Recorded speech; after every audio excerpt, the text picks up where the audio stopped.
بسم اللہ الرحمن الرحیم۔ السلام علیکم پیارے دوستوں، جنت کی ایک ایسی خاص اور خوبصورت سواری جس کی رفتار بجلی سے بھی کہیں زیادہ تیز تھی۔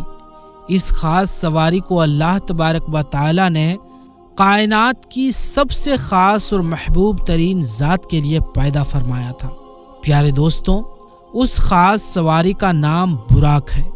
اس خاص سواری کو کائنات کے سب سے خاص سفر کے لیے استعمال کیا گیا، اور وہ خاص سفر اللہ تبارک و تعالی اور اللہ تبارک و تعالی کے خاص رسول کی ملاقات تھی۔ پیارے دوستوں، نبوت کے 11ویں سال ہجرت سے 2 سال پہلے 27 رجب المرجب پیر کی سہانی اور نور بھری رات تھی، اور حضور پاک صلی اللہ علیہ وآلہ وسلم نماز عشاء ادا کرنے کے بعد اپنی چچا زاد بہن حضرت ام ہانی رضی اللہ تعالی عنہا کے گھر آرام فرما رہے تھے۔ یہ وہ خوش نصیب اور سہانی رات تھی جس رات کو اللہ تبارک و تعالی نے اپنے پیارے حبیب حضرت محمد مصطفیٰ صلی اللہ علیہ وآلہ وسلم سے ملنے کا ارادہ فرمایا۔ چنانچہ اس رات تمام آسمانوں کو سجایا گیا۔ اس رات اللہ تبارک و تعالی نے حضرت جبرائیل علیہ السلام کو حکم فرمایا کہ جنت میں جاؤ اور وہاں سے ایک براق لو اور حضور پاک صلی اللہ علیہ وآلہ وسلم کو لے آؤ۔ چنانچہ حضرت جبریل علیہ السلام اللہ تبارک و تعالی کا حکم پاتے ہی جنت میں داخل ہوئے تو حضرت جبریل علیہ السلام نے دیکھا کہ جنت کے اندر 40,000 خوبصورت براق کھڑے ہیں۔ ان میں سے ہر ایک کا حسن ایک دوسرے سے بڑھ کر تھا۔ اس وقت حضرت جبریل علیہ السلام نے ایک براق کو دیکھا جو سب سے الگ تھا، اور وہ زار و قطار رو رہا تھا۔ تو حضرت جبریل علیہ السلام نے پوچھا کہ اے براق، تو کس وجہ سے رو رہا ہے؟ تو اس براق نے عرض کی کہ جب سے میں نے اللہ تبارک و تعالی کے محبوب حضرت محمد مصطفیٰ صلی اللہ علیہ وآلہ وسلم کا نام سنا ہے، تب سے میں ان کے عشق میں رو رہا ہوں، نہ جانے میری ملاقات ان سے کب ہوگی۔ چنانچہ حضرت جبریل علیہ السلام نے جب اس براق کا حضور پاک صلی اللہ علیہ وآلہ وسلم سے عشق دیکھا تو حضرت جبریل علیہ السلام نے اس براق کو اپنے ساتھ لیا اور حضور صلی اللہ علیہ وآلہ وسلم کی خدمت میں حاضر ہونے کے لیے جنت سے روانہ ہو گئے۔ ادھر حضور پاک صلی اللہ علیہ وآلہ وسلم کمرے میں آرام فرما رہے تھے کہ اچانک اس کمرے کی چھت کھلی اور حضرت جبریل علیہ السلام نیچے تشریف لائے۔ حضرت جبریل علیہ السلام نے حضور پاک صلی اللہ تعالی علیہ وآلہ وسلم کو حضرت ام ہانی رضی اللہ تعالی عنہا کے گھر سے مسجد حرام میں لا کر حتیم کعبہ میں لٹا دیا۔ ابھی حضور پاک صلی اللہ تعالی علیہ وآلہ وسلم حتیم کعبہ میں کروٹ کے بل لیٹے ہوئے تھے، اور آپ صلی اللہ علیہ وآلہ وسلم اسی طرح نیند کی حالت میں تھے کہ حضرت جبریل علیہ السلام ایک بار پھر حضور پاک صلی اللہ تعالی علیہ وآلہ وسلم کی خدمت میں حاضر ہوئے۔ اس بار حضرت جبریل علیہ السلام نے حضور پاک صلی اللہ تعالی علیہ وآلہ وسلم کے سینہ انور کو ہنسلی کی ہڈی سے لے کر پیٹ کے نیچے تک سینے کو چاک کیا، یعنی چیر دیا، اور قلب اطہر کو باہر نکال لیا۔ اس کے بعد ایمان و حکمت سے بھرا ہوا سونے کا ایک تشت یعنی تھال لایا گیا، اور حضرت جبریل علیہ السلام نے حضرت محمد مصطفیٰ صلی اللہ علیہ وآلہ وسلم کے قلب اطہر کو آب زمزم سے غسل دیا، اور پھر قلب اطہر کو ایمان و حکمت سے بھر کر واپس اسی جگہ رکھ دیا گیا۔ اس کے بعد حضور پاک صلی اللہ علیہ وآلہ وسلم کی بارگاہ میں اس خاص سواری کو سامنے حاضر کیا گیا جو جنت سے صرف حضور پاک صلی اللہ علیہ وآلہ وسلم کے لیے لائی گئی تھی، جس کو براق کہا جاتا ہے۔ یہ جانور گدھے سے بڑا اور کھچر سے چھوٹا تھا، اور اس جانور کا رنگ بہت ہی سفید تھا۔ یہ براق حضور پاک صلی اللہ علیہ وآلہ وسلم کی خدمت میں اس حال میں حاضر کیا گیا کہ اس پر زین کسی ہوئی تھی اور لگام لگی ہوئی تھی۔ پیارے دوستوں، اس کی رفتار کا حال یہ تھا کہ جہاں پر نظر پڑتی وہاں پر یہ اپنا پہلا قدم رکھتا۔ جب یہ براق اونچائی پر چڑھتا تو اس کے ہاتھ چھوٹے اور پاؤں لمبے ہو جاتے، اور جب یہ براق نیچے کی طرف اترتا تو اس کے ہاتھ لمبے اور پاؤں چھوٹے ہو جاتے، جس کی وجہ سے دونوں حالتوں میں اس کی پیٹھ برابر رہتی اور اس پر سواری کرنے والے کو کسی قسم کی دقت کا سامنا نہیں کرنا پڑتا۔ حضور پاک صلی اللہ علیہ وآلہ وسلم نے جب اس براق پر سوار ہونے کا ارادہ فرمایا تو اس کے قریب تشریف لائے تو اس براق نے خوشی کے مارے اچھلنا کودنا شروع کر دیا۔ یہ دیکھ کر حضرت جبریل علیہ السلام نے اپنا ہاتھ اس کی گردن کے بالوں پر پھیرا اور فرمایا کہ اے براق، تجھے حیا نہیں آتی؟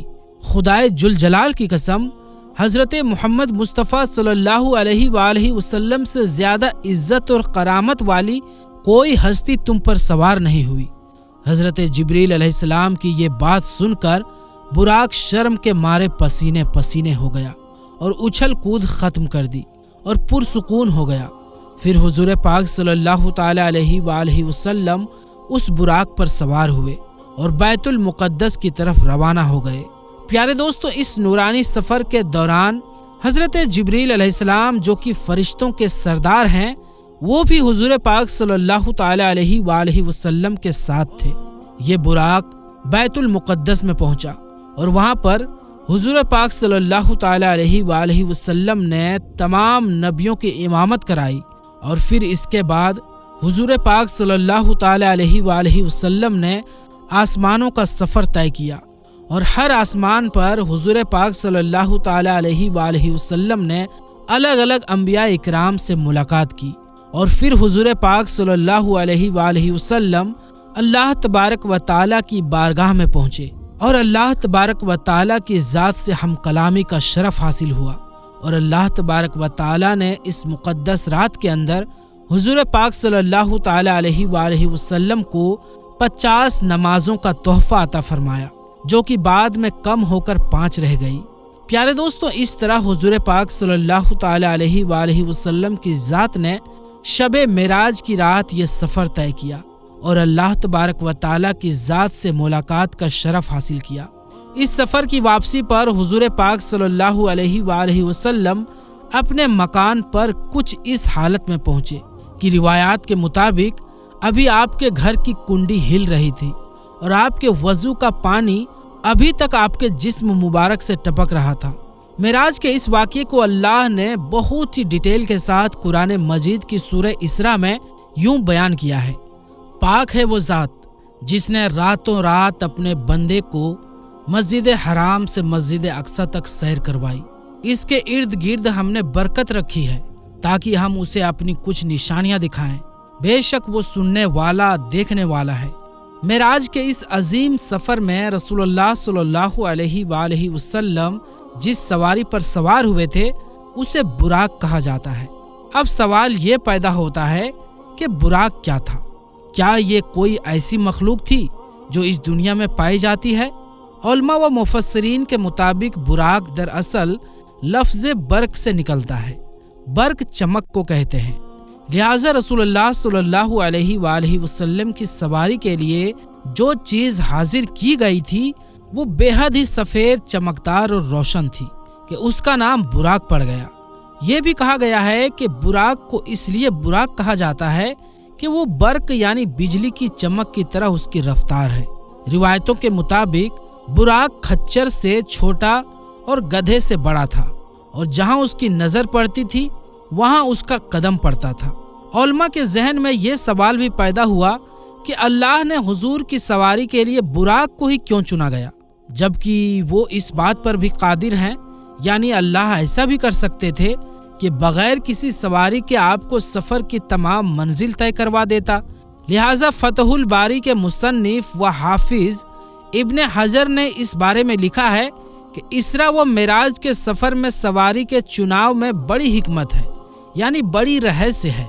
حالانکہ اللہ اس بات پر بھی قادر تھا کہ اپنے نبی کے لیے زمین کو سکیڑ دیتا، لیکن اللہ نے سواری کا انتظام اس لیے کیا تاکہ اللہ کے رسول کو ان سے اپنا پن اور پریچت ہو سکے، کیونکہ بادشاہ جب اپنے قریبی کو اپنے دربار میں بلاتا ہے تو اس کے لیے سواری روانہ کرتا ہے۔ کچھ علماء براق کو ایک جنتی جانور قرار دیتے ہیں جو خاص کر کے معراج کی رات کو ہی حضور صلی اللہ علیہ وآلہ وسلم کی سواری کے لیے اس زمین پر آیا تھا۔ لہٰذا امام ترمذی نے ایک روایت نقل کی ہے کہ جب حضرت جبریل علیہ السلام نے براق کی لگام تھامی اور رسول اکرم صلی اللہ علیہ وآلہ وسلم کو اس پر سوار ہونے کی دعوت دی تو براق حضور کو دیکھ کر کانپ اٹھا اور بے لگام ہو گیا۔ لہٰذا حضرت جبریل امین نے اس سے کہا کہ ٹھہر جا، اللہ کی قسم رسول اللہ سے بہتر کوئی شخص اس سے پہلے تم پر سوار نہیں ہوا۔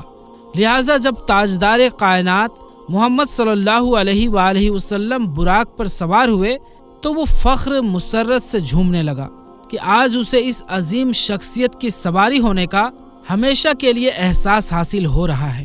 کچھ علماء نے یہ بھی لکھا ہے کہ براق کا چہرہ انسانی چہرے کی طرح ہے اور انسان کی طرح سننے اور سمجھنے کی صلاحیت بھی رکھتا ہے، لیکن قرون وسطیٰ یعنی خاص کر کے بنو امیہ اور بنو عباس کے دور حکومت کے مسلمان فنکاروں، شاعروں اور مصوروں نے جس طرح براق کی تصویر بنائی ہے اس کا کوئی ثبوت قرآن و سنت یا تاریخ سے کسی بھی کتاب میں موجود نہیں ہے۔ ان پینٹنگز میں عام طور پر براق کو ایک ایسے اپرکرتک گھوڑے جیسا بنایا گیا ہے جس کے سر کی جگہ ایک عورت کا چہرہ دکھایا جاتا ہے۔ ایسی کوئی ثبوت اسلامی روایات سے تو نہیں ملتی، البتہ دوسرے دھرموں اور قوموں میں اس طرح کی دیویوں کی خیالی تصویر ملتی ہے، اور ہو سکتا ہے کہ بدیشی مسلمانوں نے انہی تصویروں سے پربھاوت ہو کر انہیں براق سمجھ لیا ہو، جبکہ براق نر تھا یا مادہ اس کے بارے میں بھی کوئی ثبوت موجود نہیں ہے۔ واقعہ معراج اللہ کا ایک معجزہ تھا۔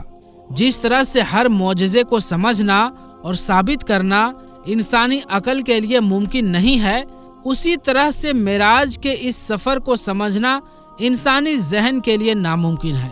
لیکن جدید فزکس نے پچھلے صدیوں میں ایسا نظریہ پیش کیا ہے جو غور کرنے کے لائق ہے۔ آئنسٹائن، جس نے پچھلے صدی کا سب سے بڑا سائنٹسٹ مانا جاتا ہے، اس کی تھیوری آف ریلیٹیوٹی ابھی کے فزکس کی بنیاد ہے۔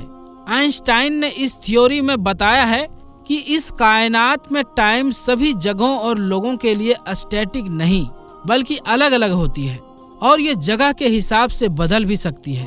لہٰذا اگر کوئی شخص اس کائنات کی روشنی کی رفتار سے سفر کر پائے تو اس کے لیے ٹائم رک جائے گا۔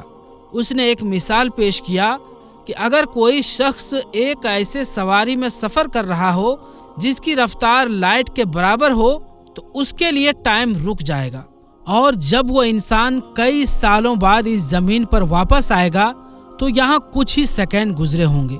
وقت کے اسی فرق کو فزکس میں ٹائم ڈائلیشن کہتے ہیں۔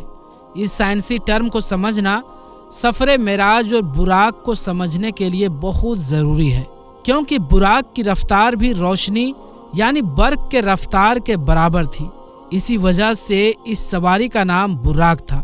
لہٰذا آپ صلی اللہ علیہ وآلہ وسلم جب اس رفتار سے سفر معراج کرنے کے بعد واپس تشریف لائے تو وقت بالکل بھی نہیں گزرا تھا، اور آپ نے کئی سالوں کا سفر چند لمحوں میں ہی طے کر لیا تھا، جسے آج 21ویں صدی کی سائنس ٹائم ڈائلیشن کے روپ میں مانتی ہے۔ لیکن آج بھی انسان اسپیس ٹیکنالوجی میں اتنا آگے نہیں بڑھا کہ ہر سوال کا جواب سائنس کے بنیادوں پر دے سکے۔ مثال کے طور پر اگر کوئی انسان لائٹ کے اسپیڈ سے سفر کرتا ہے تو اس کا جسم ماس لیس ہو جاتا ہے اور اسے انسٹنٹ انرجی کی ضرورت ہوتی ہے، جو دیکھا جائے تو انسانوں کے لیے ناممکن ہے لیکن اللہ کی ذات کے لیے نہیں، کیونکہ وہ ہر چیز پر قادر ہے۔ لہٰذا اس رات اللہ کے نبی صلی اللہ علیہ وآلہ وسلم کے جسم مبارک کو اس سفر کے لیے وہ عظیم قوت و طاقت بخشی تھی۔ واقعہ معراج حضور کا ایک دائمی معجزہ ہے جس کی حقانیت اور سچائی نئے سائنسی انکشافات کے ساتھ کلیئر ہو جائے گی۔ جیسا کہ کسی شاعر نے کہا ہے کہ پھیلائے ہوئے گوشائے دامن تجسس سائنس محمد کا پتہ پوچھ رہی ہے صلی اللہ تعالی علیہ وآلہ وسلم۔ آخر میں اللہ تبارک و تعالی سے دعا ہے کہ حضور پاک صلی اللہ تعالی علیہ وآلہ وسلم کی پاکیزہ سنتوں کے مطابق زندگی گزارنے کی توفیق عطا فرمائے اور ان کی محبت کے اندر جینا مرنا نصیب فرمائے۔ تو پیارے دوستوں، آج کی اس ویڈیو میں بس اتنا ہی۔ انشاءاللہ ملیں گے پھر کسی نئی ویڈیو کے ساتھ، تب تک کے لیے السلام علیکم، اللہ حافظ۔